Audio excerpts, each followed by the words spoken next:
Hey guys, Nick Espinoza, your chief security fanatic here, and today we're going to be talking about cell phones, specifically cell phone radiation, because a new report by the Chicago Tribune came out that, quite frankly, is a little alarming when it comes to cell phones and radiation, acceptable limits, and how Apple and Samsung, those are the two makers, as well as a couple of others, were just basically blowing the doors off of what is considered the acceptable standard for radiation emitting from a cell phone. And I've got a ton of notes here. This is excellent reporting from the Chicago Tribune.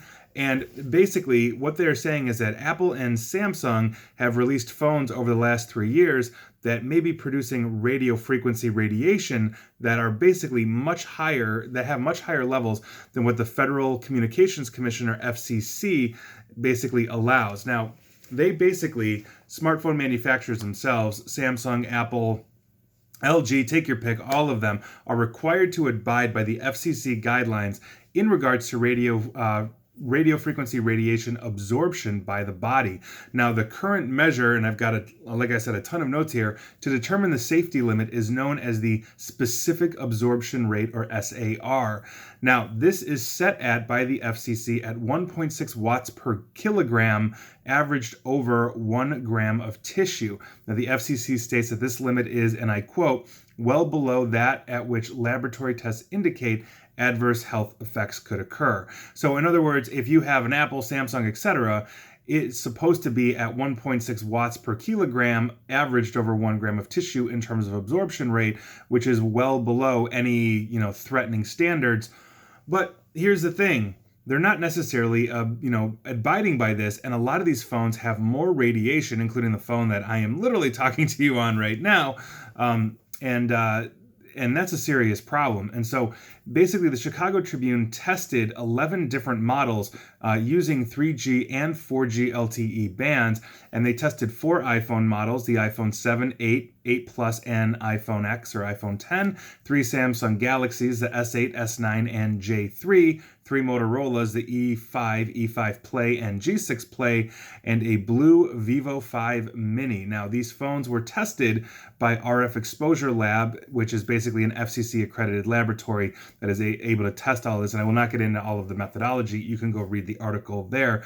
But the results show, and here are some interesting results, that the iPhone 7 radio frequency absorption levels were among the worst offenders, with an SAR, that's the specific absorption rate, almost 2 to 4 times higher than the safety limit when tested 2 millimeters away from a body. Now, the 3 Samsung Galaxy models also showed higher absorption rates at the same distance, with the Galaxy S8 topping out reading 8.22 watts per kilogram as opposed to the required 1.6, 5 times higher than the current standard.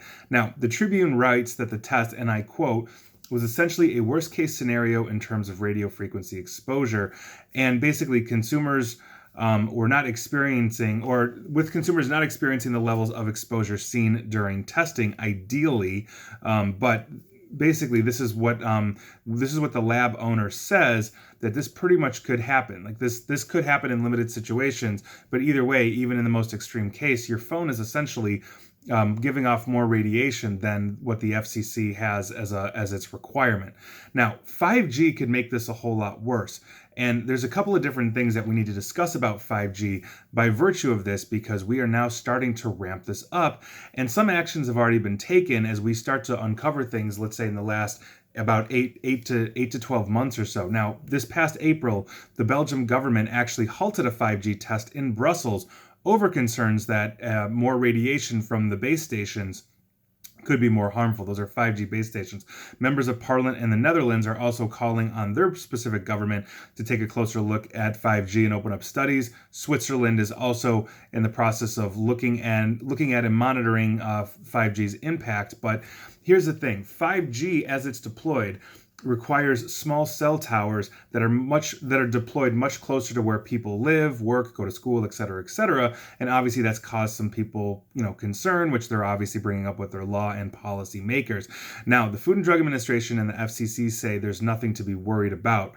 That the studies have not found a link between radio frequency signals from cell phones and cell towers. This would probably be 4G LTE and disease. But here's the thing. In 2011, the World Health Organization said that cell phones might cause some brain cancers, obviously leaving open the possibility that there may be a causal link between cancer and cell phone radiation. The FCC has also been criticized for not updating its safety standards since 1996. That's right. I think I had a Motorola StarTAC flip phone back in the day that obviously had a fraction of performance capability and definitely power output compared to the Samsung that I'm on right now. And critics say those levels should be reviewed based on the latest wireless technology, because obviously we are way more advanced than we were in 1996. Now, the agency uses the value, that's the SAR, specific absorption rate, to determine if devices can be safely sold in the United States. And basically, they have not updated this recommendation in basically 25 years or so, or reviewed other limits. So I think that's a very interesting thing. In March of this year, though, the engineering group IEEE recommended that safety limits remain about the same as they have since 1996. Obviously, we don't want to increase radiation. We also know some of the effects of radiation, and radiation runs the spectrum in terms of human interaction, good or bad. It goes from totally harmless to basically kill you on one end, and everything in between, from headaches, skin irritation, on the much worse side could cause tumors and cancers and all of this. And so I think it's something that we really have to understand. I am the first to adopt new technology, including 5G and all of that, but I'd like to make sure I'm not cooking my insides while I'm doing it. And if we have cell phone manufacturers that are exceeding those limits on a pretty regular clip, especially probably the two most popular brands on the planet, Apple and Samsung, I think we've got a bit of an issue here that needs addressing, and I think it's a good conversation to have. So with that, are you going to be adopting 5G anytime soon?